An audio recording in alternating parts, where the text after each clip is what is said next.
Hey everybody, what's going on? I'm gonna do another video here. Are you excited, Claptrap? Yep, look at him nodding. Yep, he's super excited. Can't wait. He is ready to go. This is fantastic. All right. So, Solo opened last night. It's getting its early reviews. We're hearing all about it. You know, Lando's pansexual, wants to have sex with droids. You know, all kinds of neat stuff going on, I guess, if that's your thing. So we're gonna open Tarkin today. Good old Grand Moff Tarkin, Peter Cushing.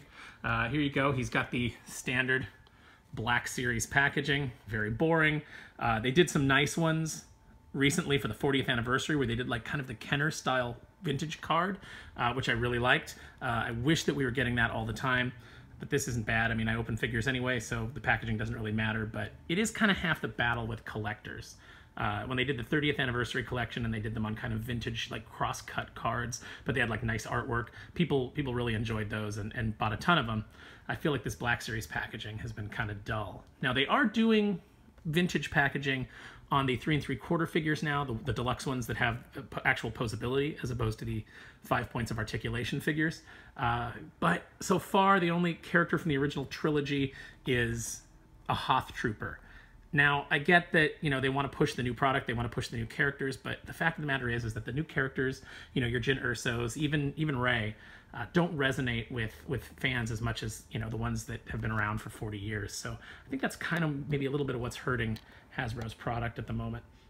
But that's neither here nor there. We're going to open up the 6-inch scale Grand Moff Tarkin. I went ahead and I pre-cut the tape because I have to do this one-handed. Don't care about packaging, so just get in here. All right, tear this baby open, drop it on Claptrap's tail.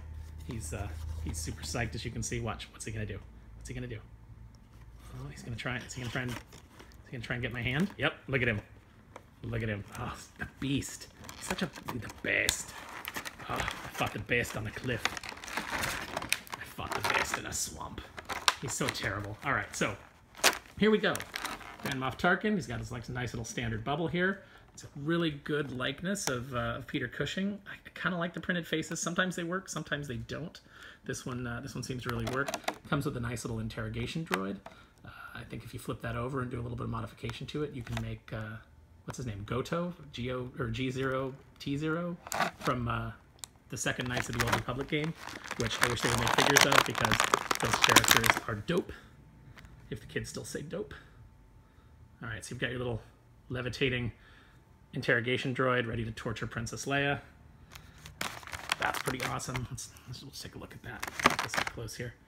It's got nice little torture arms. We're not really sure what they do. There's that weird syringe. That was always weird to me in the first movie. It was like, you know, here comes the robot and it's got like an actual like syringe. It's like they don't have anything more high tech. I mean, I guess they would have to explain it.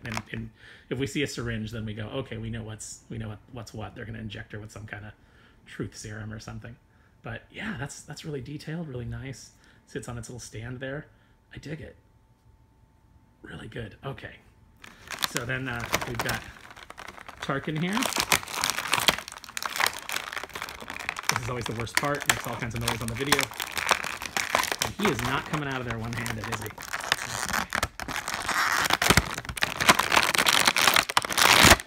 There we go. So I've got kind of up his little military skirt there. That was kind of, whoo, yeah, a little bit risque. Okay, so yeah, really nice job here. He's got some nice, like a nice wash or looks like some dry brushing on his hair to give it a little bit of depth. He's got his gaunt Christopher, I almost said Christopher Plummer. That's not it. Peter Cushing face there. Nice paint job on the badges. They did really good. I mean, man, he just looks really cool. Nice shine on the boots. And as far as the articulation goes, his head moves back and forth, up and down. Shoulder articulation. He's got, I guess, like I called these ball jointed before, but they're not really ball joints. They're more like swivel discs. And then he's got just a single single elbow there. That's another area. They don't do any bicep swivel on these. I've said that in previous videos. And they also, I think I called Lando, I said he had a double elbow because it felt like it when I moved it, but he doesn't actually. None of these do. So unlike Marvel Legends, where you get like a really great range of motion, you get double elbows and double knees, they don't really do that on these figures. You do get the double knee, which is nice. So if someone had to be in like a crouching position, you could get them in like a nice firing position. You're not gonna, Claptrap is mildly agreeing. You're not gonna get that with the Star Wars figures. You know, you're gonna get like kind of like they hold blasters like this. They can't really do a really cool like blaster pose, but they can get down like on one knee, which Peter Cushing is not going to do because he didn't even wear these boots through most of shooting. He wore like really comfortable slippers, which is kind of funny. I want to see a bunch of pictures of that, him just like walking around in like really comfortable slippers, because why wouldn't you? You know, he's the boss. He can do what he wants. Got the typical ball jointed hips there that move around. Like I said, he can do a nice double knee. So if you wanted to, let's see, just look at Claptrap a minute. And, you know, he could do like kind of a, like he's proposing. He's maybe proposing to Lando Calrissian because they're in a pansexual relationship, you know. So that's great. That's something that you wanted from Star Wars, right? Yeah, so I really like this figure. I really dig his posability. He's got some nice, what's this over here? That's kind of weird. Look at that. It's a big hole like right in the side of his pants where his knee is jointed. That's kind of strange. I felt like they could have put a plug or something in there. He's got it on the other side too. But yeah, he's all ready to emasculate your Director Krennic figure if you bought one of those on clearance. I'd have to say this figure, being that it's original trilogy and it's such a nice figure, such a great representation of Peter Cushing as Grand Moff Tarkin, I would say this is worth your $20. I only paid 3 cents, which, you know, was fantastic. But I would say this figure, well worth your $20. Perfect addition to your collection if you're collecting the 6-inch scale figures. Definitely a must-buy.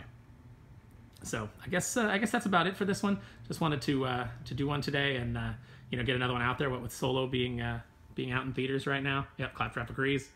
And you know, just like, subscribe, hit the notification button. Actually, please like, because that helps us, I guess, with the search algorithms. It'll help us reach more people. So if you could hit that like button, that would be greatly appreciated. And as always, we will be doing more.